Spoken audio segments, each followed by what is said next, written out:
எல்லாருக்கும் நமஸ்காரம். நான் ஆம்கிரி சௌந்தரராஜன். டெய்லி நாராயணியம் பார்த்துட்டு வரோம். இன்னைக்கு 33வது தசகம், 32, 33 டெய்லி 2 பார்த்துடலான்னு பார்க்குறேன். இன்னைக்கு 33வது தசகம் அம்பரீஷ சரித்திரம். வைவஸ்வத மனுவின் மகனான நாபாகனின் மகன் நாபாகன். எனது நாபாகனின் மகன் நாபாகன், அந்த அரசனுடைய மகன் அம்பரீஷன். அவன் 7 கடல்களால் சூழப்பட்ட இந்த பூமிக்கு அரசனாகவிருந்த போதிலும் தங்களிடமும் எப்பொழுதும் ஆழ்ந்த அன்பு உடையவனாக இருந்தான். தேவதேவனே குருவாயிரப்பா, செயல்கள் அனைத்தையும் தங்களுடைய அர்ப்பணமாகவே செய்து வந்த அவனது பக்தியை மெச்சி அவன் வேண்டாமலேயே அவனை காக்கும் பொருட்டு 1000 முனைகளோடு கூடிய ஸ்ரீ சுதர்ஷன சக்கரத்தை கொடுத்தீர்கள். அவனது பக்தியொன்றையே நினைத்து மிக விரைவில் அவனுக்கு அருள் புரிந்தீர்கள். அந்த அம்பரீஷனை யமுனை நதிக்கரையில் உள்ள மதுவனத்தில் நன்மனம் படைத்த தனது மனைவியோடு சிறந்த வழிபாட்டினை செய்து கொண்டும் வேதம் கற்றறிந்த அந்தனருக்கு 60 கோடி பசுக்களை தானமளித்துக் கொண்டும் தங்களை வழிபடுவதற்காக ஓராண்டு காலம் துவாதசி விரதத்தை மேற்கொண்டிருந்தான். அந்த மதுவனத்தில் தங்கள் வழிபாடு முடிந்து பாரணை செய்ய வேண்டிய தினத்தன்று துர்வாச முனிவர் அந்த அரசனின் அரண்மனைக்கு வந்தார். அவரை கண்ட அரசன் அவரை பாரணை செய்ய வேண்டவே பின்பு பிறரை துன்புறுத்தி சோதிக்கும் இயல்புடைய அந்த முனிவருக்கு தனது அனுஷ்டானங்களை செய்து வர யமுனைக்கு மிக மெதுவாக சென்றார்.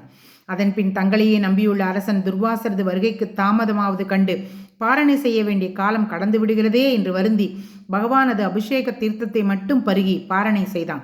பிறகு அங்கு திரும்பி வந்த முனிவர் அதை கண்டு தனது தெய்வீக பார்வையால் அறிந்து அரசனை கடிந்து கொண்டு சினத்தோடு தனது ஜடையை பீத்து கிருத்தி என்ற ஒரு துர்தேவதையை தோற்றுவித்தார். அந்த கிருத்தி கையில் வாளேந்தி உலகை எரித்து கொண்டு வருவது கண்டும் அவ்வரசன் தனது இடத்தில் இருந்தும் சிறிதும் அசைந்தான் இல்லை. தங்களது சுதர்சனம் என்ற சக்கராயுதம் தங்களது பக்தனான அவ்வரசனை அந்த கிருத்தியாகிய தீ துன்புறுத்துவது கண்டு அதை விட்டில் பூச்சியைப் போல விழுங்கியது. பின் துர்வாச முனிவரை தொடர்ந்து சென்றது. அந்த துர்வாச முனிவர் பயத்தால் எல்லா உலகங்களுக்கும் ஓடினார். எல்லா இடத்திலும் தங்களுடைய சக்கரம் பின்தொடர்ந்து வருவதைக் கண்டு நான்முகனிடம் சென்றார். காலச்சக்கரத்தை யார்தான் மீட்க முடியும் என்று கூறி அதை அவர் கைவிடவே பரமசிவனிடம் சென்றார். அவரும் தங்களை வணங்கினாராமே. எங்கும் நீக்கமர நிறைந்த குருவாயிரப்பா, பிறகு தங்களுடைய நிலையமாகிய ஸ்ரீ வைகுண்டத்தை அடைந்து தங்களை வணங்கிய முனிவரை கண்டு தாங்கள், முனிவரே, நானோ அடியவர்க்கு அடியவன், ஞானமும் தவமும் செருக்கற்று பணிவுடன் கூடியிருந்தால் தான் போற்றுதற்குரியனவாகும். நீங்கள் அம்பரீஷனையே சரணடையுங்கள் என்று கூறினீர்களாமே. இதை கேட்டு உடனே திரும்பி வந்த முனிவர் அரசனுடைய பாதங்களில் விழவே அந்த மகாராஜன் சற்று விலகி தங்களது சக்கராயத்தை துதித்தார். சக்கரம் திரும்பி சென்றதும் முனிவர் தங்களிடம் அரசனுக்குள்ள பக்தியையும் தீங்கிழைத்த போதிலும் காட்டிய கருணையும் வியந்து பாராட்டி அவ்வரசனுக்கு அனைத்து விதமான ஆசிகளையும் வழங்கினார்.